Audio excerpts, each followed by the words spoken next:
Good afternoon, and thanks for joining us. Before I turn to Drs. Walensky and Fauci, I want to provide an important update on the progress we're making across a number of fronts in our fight against the virus, starting with vaccinations. We know vaccines are the very best line of defense against the virus, so our top priority remains getting shots in arms. We've made tremendous progress across the past 9 months. Just today, we reported 1.14 million total shots in arms. Importantly, this includes almost 300,000 Americans getting their first shot. These are both the single highest day totals in the past 2 weeks. And today, we will hit 400 million shots in arms since the president's first day in office. 400 million shots in arms in 9 months. And we remain laser-focused on getting more shots in arms, including booster shots. Following the FDA and CDC's decisions last week, Pfizer, Moderna, and J&J boosters are now available for tens of millions of eligible Americans. We've worked with governors, state and local health departments, pharmacies, doctors, community health centers, rural health clinics, and long-term care facilities to be ready for this moment. And thanks to our planning and preparation, boosters are off to a very strong start. In just the first 5 days since their authorization, 1.5 million Americans got the enhanced protection of a Moderna or J&J booster shot. And 15 million Americans now have received an additional dose of Pfizer, Moderna, or J&J. So our booster program is off to a very strong start. And we're working with states, pharmacies, and other partners to quickly, efficiently, and equitably get boosters to tens of millions of eligible Americans. We are also planning for the rollout of vaccinations for kids. 28 million young Americans would become eligible for protection from COVID-19 should the FDA authorize and CDC recommend the vaccine for children ages 5 through 11. States have now placed their initial orders of vaccine for kids. And upon FDA authorization of the vaccine, millions of doses will be shipped immediately to tens of thousands of pediatricians, family doctors, children's hospitals, community health centers, rural health clinics, and pharmacies, providers, parents, and kids know and trust. The bottom line is that we will be ready immediately following FDA and CDC's decisions so that parents can get their kids vaccinated quickly, easily, and conveniently. Next, I want to highlight important progress we're making in ramping up both the availability of testing, particularly at-home testing, and access to free testing. We are on track to have more than 200 million rapid at-home tests available to Americans each month starting in December. That's more than 4 times the level of supply in late summer. And we're also on track to increase the number of places Americans can access free testing to 30,000 community-based locations. And this week, the FDA and NIH took additional steps that will make even more tests available and help reduce testing costs. First, FDA authorized another over-the-counter at-home test, the 9th test to come to market in the last 10 months, giving consumers more choices. Second, FDA announced that at-home tests will now be able to be sold in single test packs, meaning Americans will have more options and no longer have to buy 2 test packs. This will also make tests more affordable and accessible. Third, to efficiently bring more tests to market, NIH is investing $70 million from the American Rescue Plan to establish an accelerated pathway to support FDA authorization of additional over-the-counter at-home tests. Together, these actions will benefit American consumers by increasing at-home testing options, adding to the number of tests on shelves, and reducing prices. So, from vaccinating more unvaccinated Americans, to getting booster shots to tens of millions, to planning for vaccination for kids aged 5 to 11, to increasing at-home testing supply and making tests more affordable, we are making important progress. The President's plan is working, and we remain focused on the execution required to move us forward on our path out of this pandemic. With that, I'll hand it over to Dr. Walensky. Thank you, Jeff. Good afternoon, everyone. It's good to be back with you again today. As always, I'm going to start with the data, and today I want to provide you a closer look at the current state of the pandemic. Let's start with cases. As of yesterday, the 7-day daily average of cases was about 65,900 per day, and this represents about a 16% decrease over the previous week. Down from our peak in early September, we are now heading in the right direction. But with cases still high, we must remain vigilant heading into the colder, drier winter months. As we look at hospitalizations, we also see week-on-week decreases with a 54% decrease from our peak the week of August 28th. As of yesterday, the 7-day average of hospital admissions was about 5,500 per day, which is a decrease of about 12% from the prior week.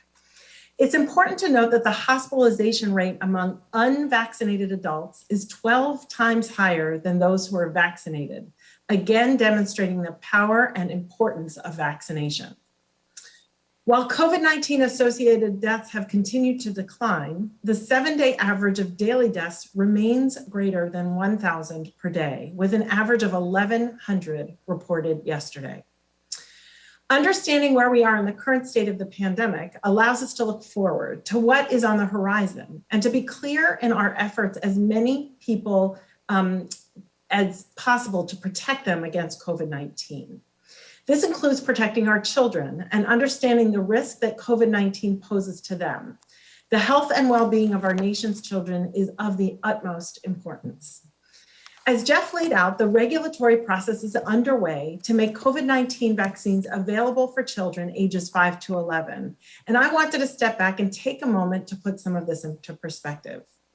CDC's data presented at yesterday's FDA Advisory Committee showed that among all children ages 5 to 11, COVID-19 was one of the top 10 causes of death in the United States over the last year.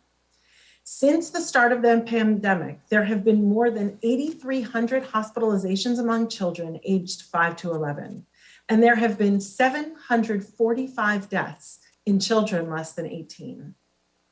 Hospitalization rates are 3 times higher for non-Hispanic Black, non-Hispanic African American Indian and Alaskan Native, and Hispanic children compared to non-Hispanic white children. Yesterday, an FDA advisory committee met and reviewed data from Pfizer that described COVID-19 vaccine efficacy in 4,500 children ages 5 to 11. The trial showed a vaccine efficacy rate of nearly 91%. In preventing COVID-19 infection in children who did not have COVID-19 infection previously. As we anticipate authorization for vaccines for children, I want to emphasize ways we can continue to protect our children today. Surrounding our children with people who are vaccinated helps protect them against COVID-19. It's important that we continue to vaccinate as many adults as possible to provide protection to children in the community, especially those who may not be eligible for vaccination themselves. We must continue to help our children follow the prevention measures we know will keep them safe, continuing to wear masks in schools and other indoor settings, choosing outdoor settings, avoiding crowds and poorly ventilated spaces, and washing our hands often. Right now, there are over 60 million Americans eligible for vaccination who are not yet vaccinated, leaving themselves and children around them vulnerable. If you've not yet been vaccinated against COVID-19, I urge you to consider the many benefits of vaccination. Thank you. I'll now turn things over to Dr. Fauci. Thank you very much, Dr. Walensky. In line with the discussion of the importance of getting vaccinated that you just heard, I'd like to focus for the next couple of minutes on one of the reasons why it is so important, and that is, if I could have the first slide, what we refer to as post-COVID-19 conditions. Now, they can be divided into 2 general categories, one that are readily explainable by organ system damage. For example, if you have acute respiratory distress syndrome, with a considerable amount of damage to lung tissue, you can expect that it is likely that your pulmonary functions would have residual negative impact on them. However, there's another syndrome, a group and constellation of signs and symptoms which are not completely explainable by readily apparent pathogenic processes. This has been referred to as long COVID. Next slide. And what we see is a constellation of signs and symptoms that range from profound debilitating fatigue, shortness of breath, chest pain, dysautonomia, any of a number of the signs and symptoms shown on this slide in combination. This has been unexplained thus far by any identifiable pathophysiological process. Next slide. So let's take a look at the incidence of this. There have been a number of studies that have been published. This is just one representative 6-month retrospective cohort of over 270,000 people who were infected and had COVID-19. The range of individuals ranges from anywhere from 10 to more than 35% who might have at least one symptom between 3 and 6 months following the diagnosis of COVID-19. So that's the population in general. Next slide. What about children? It is very clear now that in certain cohorts that have been followed, that the cohort study in the UK indicate that a smaller percentage than the general population, which is obviously good news, namely around 4.4%, experience which would come under the category of long COVID. Next slide. What about the impact of vaccination? In this slide, recently published in the Lancet Infectious Diseases, people who were fully vaccinated, namely breakthrough infections, when you look at them, they're about half as likely as an unvaccinated person who then got infected to report long COVID symptoms, which is, again, interestingly, another reason why it is so important to get vaccinated. Next slide. We are doing studies now that have key questions and gaps. We need to know more about the epidemiology, the phenotype or presentation of a person, the spectrum, hopefully understanding the pathophysiological mechanisms, which would then lead to the possibility of intervention.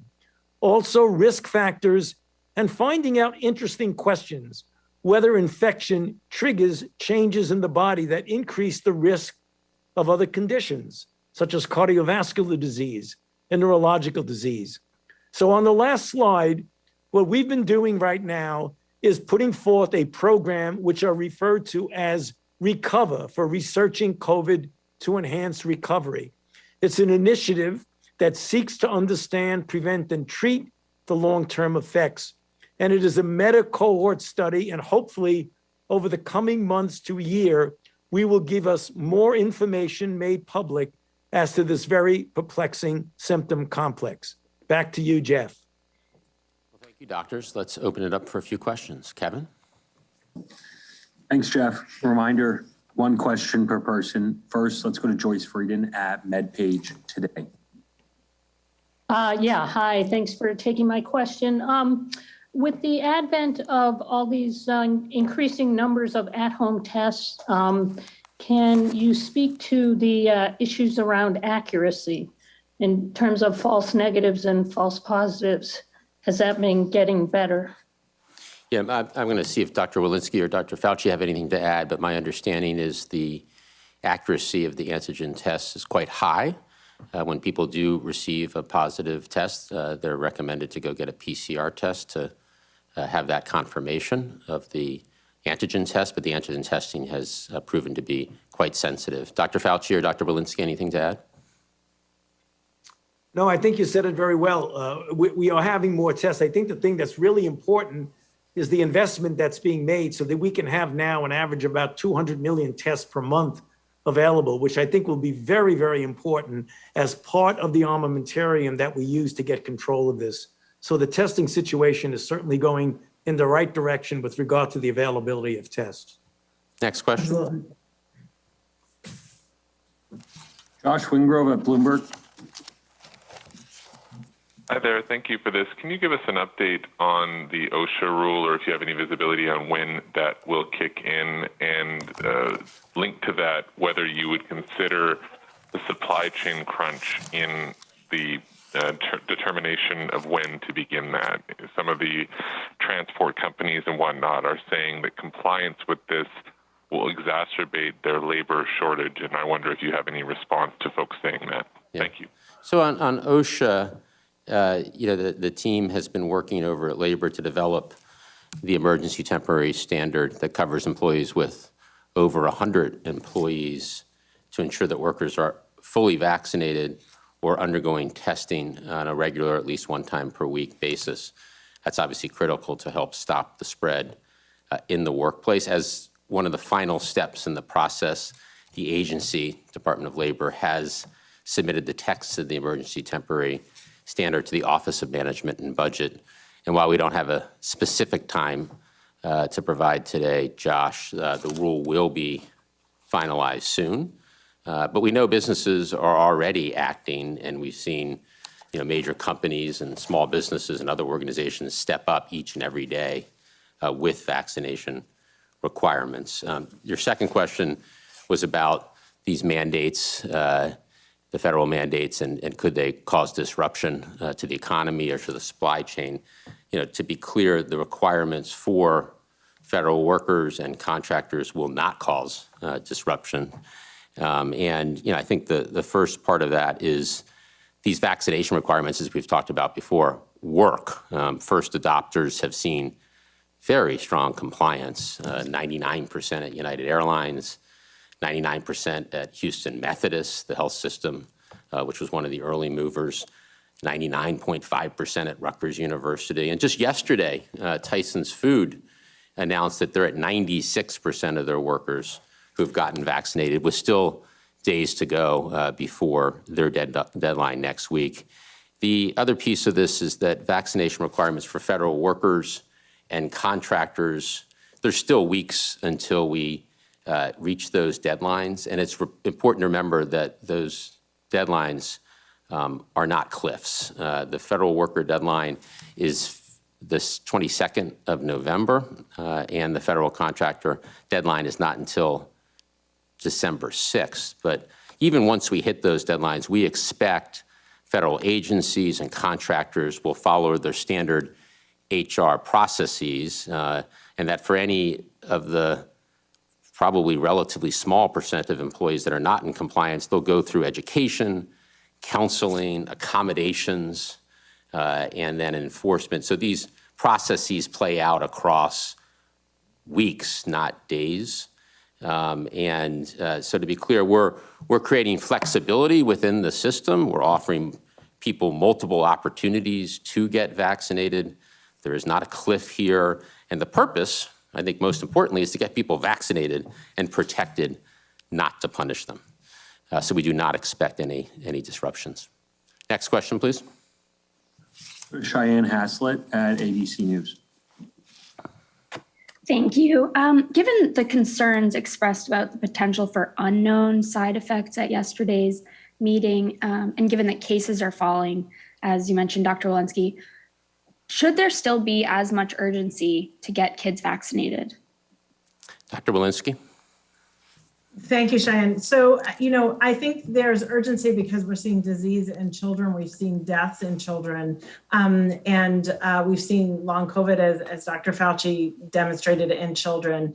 Certainly, we have seen cases come down before, and the way to prevent surges again is to get more and more people vaccinated and make sure that we have protection. So I will look forward to the discussion of the Advisory Committee on Immunization Practices next week.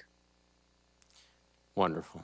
To clarify one thing from the prior question from Josh, I think I misspoke and said that the deadline for federal contractors was, the correct deadline is December 8th. If I misspoke and said the 6th, that was a mistake. December 8th is the deadline for federal contractors. Next question, please. Go to Meg Tyrell at CNBC. Thank you. I have a question about sort of last mile assistance overseas. There's been an increasing amount of discussion about the fact that it could be useful for the U.S. to help not just in donating doses of vaccine, but also help with administration of those doses. Andy Slavitt has been talking about potentially the troops from Afghanistan being deployed to places like Haiti and Africa. Can you talk a little bit about what the U.S. is already doing in terms of assistance with last mile in other countries, and are any plans to increase that assistance? So Meg, it's a good question, and I want to start by reminding people of what the U.S. is doing on vaccine supply. We've already sent over 200 million doses to over 100 countries and have committed to sharing, donating 1.2 billion doses in total across the next period of time.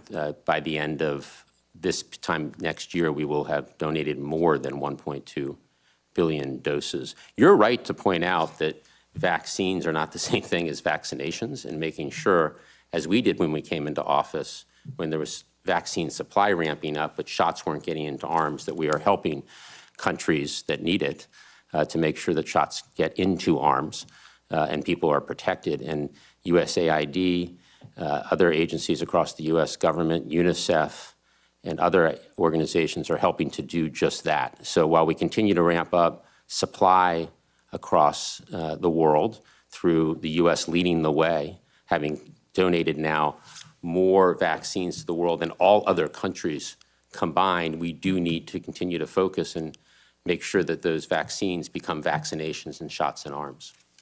Dr. Walensky, anything? Please. Yeah, if I might chime in. So CDC is working in over 60 countries and have been for many years, where we collaborate deeply with the ministries of health. We have longstanding personnel on the ground. We have trusted personnel in the communities in many of these countries, in most of these countries. And so that is going to really be able to help leverage our vaccination efforts in those countries in terms of vaccine surveillance, in terms of vaccine efficacy studies, vaccine confidence, as well as making sure that there are adequate safety systems in all of these countries, and absolutely getting vaccines in arms as trusted people already. So that work is already underway in many, many countries. Good. Thanks, Dr. Walensky. Why don't we take one more question, Kevin? Go to Sabrina Siddiqui at the Wall Street Journal. Hi, thank you as always for doing the briefing. There are some recent surveys suggesting that it's just over a third of Americans who plan to vaccinate their children right away. So I know we've talked about public education campaign, but can you give some more specifics on how you plan to address vaccine hesitancy among parents? And do you have any updates on timing for other COVID vaccines for children, specifically those under the age of 5? So Dr. Fauci, you want to take the second part of the question? Any update on kids under 5? Yeah, those studies are ongoing right now, not only with Pfizer, but also Moderna, which has a study called Kid Cove, which is for younger children, the Teen Cove, for those who are of the teenage level. We don't have enough data now to present it for a regulatory approach, but right now the data are being collected and analyzed. So we will be able to answer the question, I believe, within a reasonable period of time regarding the safety and the immunogenicity among those lower than 5 years old. So in terms of confidence and families that have questions, I think there are many, many families across the country awaiting the opportunity to get kids 5 to 11 vaccinated. And at the same time, there are, as you point out, some families that have outstanding questions. As we've seen with adults, confidence grows over time. At the start of the vaccination program last December, only 34% of adults were eager to get the shot. And today, nearly 80% of adults, those over 18, have at least their first shot. So if the vaccine is authorized and recommended, we will be ready. We've talked about being ready with supply and tens of thousands of locations across the country, but we'll also make it convenient and easy for parents to get their questions answered.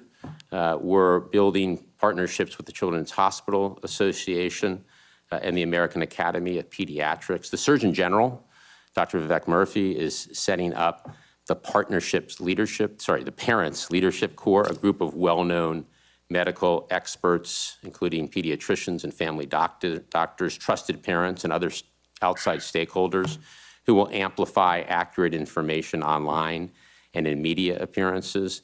You know, we've learned throughout that what matters most is local trusted messengers that in this instance, parents and kids can turn to get their questions answered. And we'll also be out with a full range of channels of media, including, you know, robust paid media campaigns across television, radio, print, social, and digital. So we will be ready to answer questions and build confidence through local efforts and national efforts. And the bottom line is we expect more and more kids to get vaccinated across time. Thank you for today, and we look forward to the next briefing.